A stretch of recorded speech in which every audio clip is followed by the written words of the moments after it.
What if the price of preserving royal bloodlines was the destruction of the very queens meant to embody them? Throughout centuries of European monarchy, the obsession with pure bloodlines created a horrifying legacy of suffering, madness, and premature death that haunts royal history to this day. At number 10, Princess Maria Antonia of Austria, later Marie Antoinette of France, born in 1755.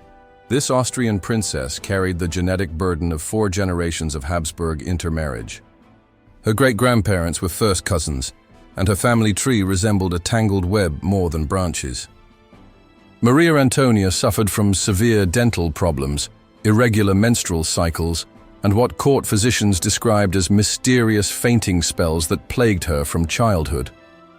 Her 7-year marriage to Louis XVI remained unconsummated due to physical complications that many historians now attribute to genetic abnormalities.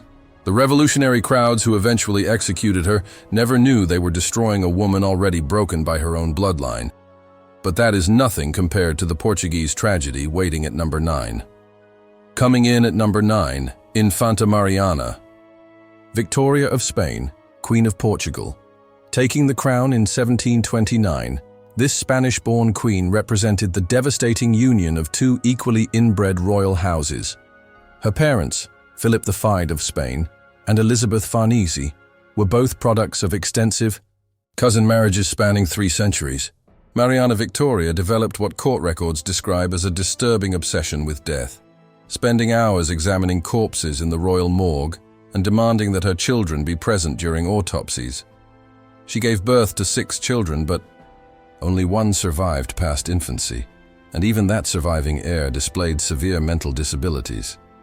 Palace servants whispered about her habit of speaking to invisible relatives and her refusal to sleep in any bed where her predecessors had died. However, her psychological torment pales beside the Spanish horror at number 8. Stepping into number 8, Mariana of Austria, Queen of Spain, crowned in 1649. This Habsburg princess was the product of uncle-niece marriage, bringing together 2 of the most genetically compromised bloodlines in European history. Medical records from the Spanish court reveal that Mariana suffered from a condition that caused her jaw to protrude so severely she could not properly close her mouth or chew. Solid food? She endured 16 pregnancies, but lost 11 children in infancy, with most displaying the characteristic Habsburg deformities. Her surviving son, the future Charles II, became so mentally and physically disabled that he was nicknamed the Bewitched. Mariana herself developed a tremor so violent that she could not sign documents without assistance, and court painters were forbidden from depicting her in profile. And yet this Spanish nightmare cannot match the Austrian catastrophe awaiting at number 7. At number 7, Maria Theresa of Spain, Queen of France, marrying Louis XIV in 1660, this Spanish infanta carried genetic damage from 5 generations of Habsburg first cousin marriages. Palace physicians documented her struggle with chronic seizures that began in childhood and worsened throughout her adult life. She suffered from severe developmental delays, never learning to read properly despite extensive tutoring, and her speech remained so impaired that courtiers often could not understand her. Maria Theresa endured 6 pregnancies, but only 1 child, the future Grand Dauphin, survived to adulthood, and even he displayed concerning symptoms of intellectual disability. Her final years were marked by paranoid delusions and a desperate fear of mirrors, convinced that her reflection would reveal the monster she believed herself to be. But even this French tragedy cannot compare to the stunning devastation in Portugal at number 6. Taking the 6th spot, Infanta Isabel of Portugal, Duchess of Braganza, born in 1428. Isabel represented the terrifying consequences when Portuguese and Castilian royal bloodlines converged through repeated intermarriage. Her parents were second cousins, her grandparents were first cousins, and genetic analysis suggests her coefficient of inbreeding approached that of children born to siblings. Court chronicles describe Isabel as suffering from what they termed the falling sickness, likely severe epilepsy. with seizures so violent they often left her unconscious for hours. She gave birth to 9 children, but 7 died before their 5th birthday, displaying a pattern of birth defects that included cleft palates, missing limbs, and severe cognitive impairments.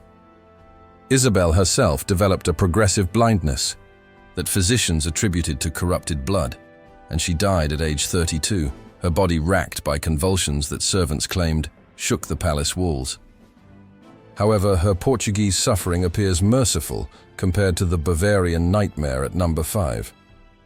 Coming in at number 5, Maria Anna of Bavaria, Dauphine of France, arriving at Versailles in 1680, this Bavarian princess brought with her the genetic legacy of the Wittelsbach dynasty's obsessive inbreeding practices. Her family tree included 3 generations of uncle-niece marriages, creating a genetic bottleneck that manifested in devastating ways. Maria Anna suffered from severe scoliosis that left her spine so twisted that pregnancy became life-threatening. She endured 4 pregnancies, but only 1 child survived infancy, and that heir displayed such severe mental disabilities that he was kept hidden from court. Palace records describe Maria Anna's development of a condition that caused her to lose patches of hair, leaving her scalp spotted with bald areas that no amount of elaborate wigs could fully conceal. She died at 26 during childbirth, her weakened body finally succumbing to complications that physicians directly attributed to the curse of corrupted bloodlines. And yet, this Bavarian tragedy seems almost gentle compared to the Austrian. Horror approaching at number 4. Stepping into number 4, Margaret Teresa of Spain, Holy Roman Empress. Crowned in 1666, this Spanish infanta embodied the catastrophic results of the Habsburg family's determination to marry within their own bloodline.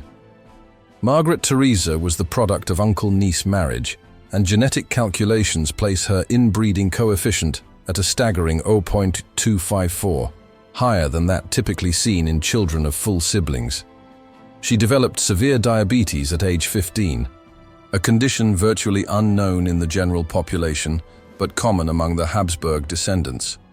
Her 4 pregnancies resulted in only 1 surviving child, with 3 infants dying from birth defects so severe that court records describe them as not fully human in appearance.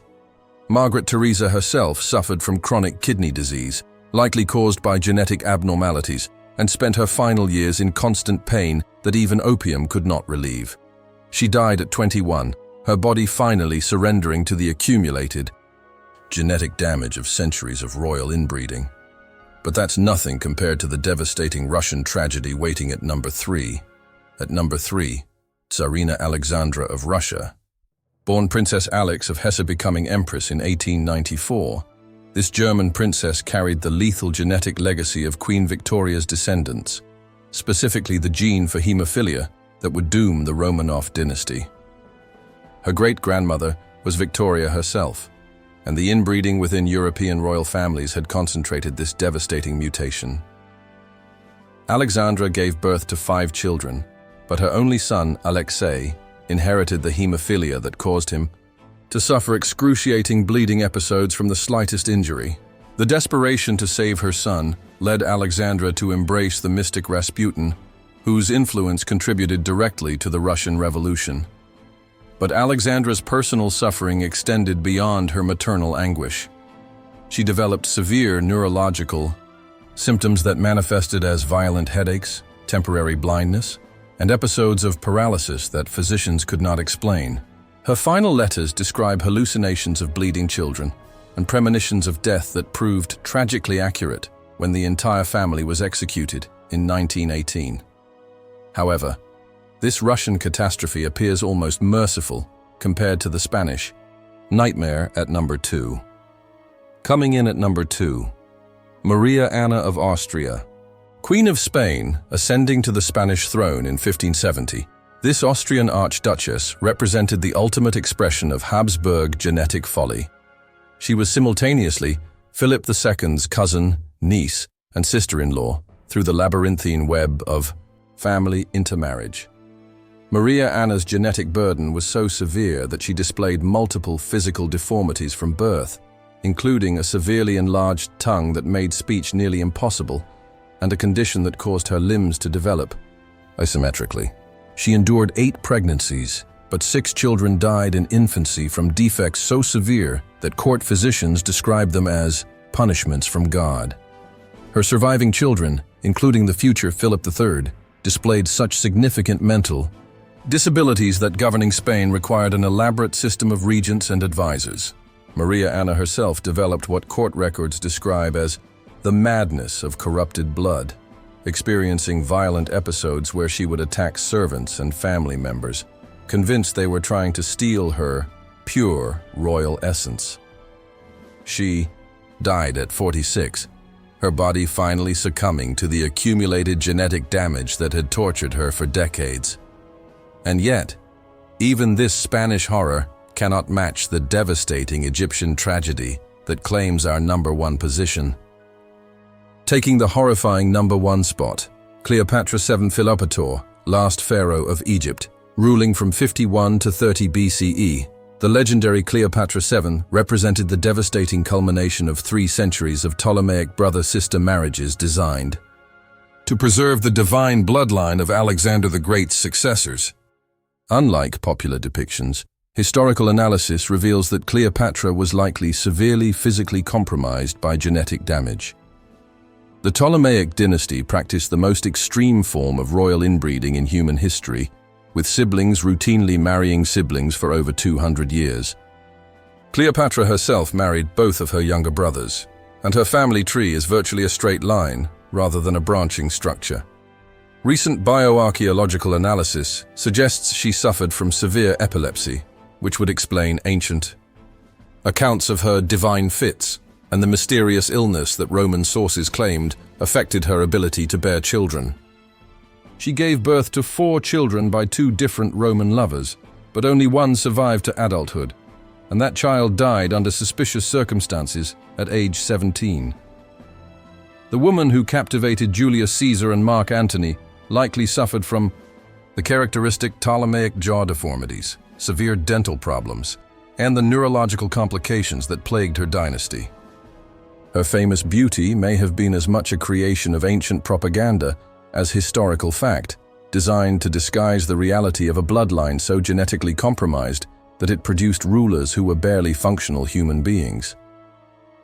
These 10 queens remind us that the obsession with pure bloodlines created a legacy of suffering that destroyed the very women meant to embody royal perfection. Their tragic fates serve as a haunting testament to the devastating consequences of genetic isolation, proving that sometimes the greatest threat to a dynasty comes not from external enemies, but from within the bloodline itself.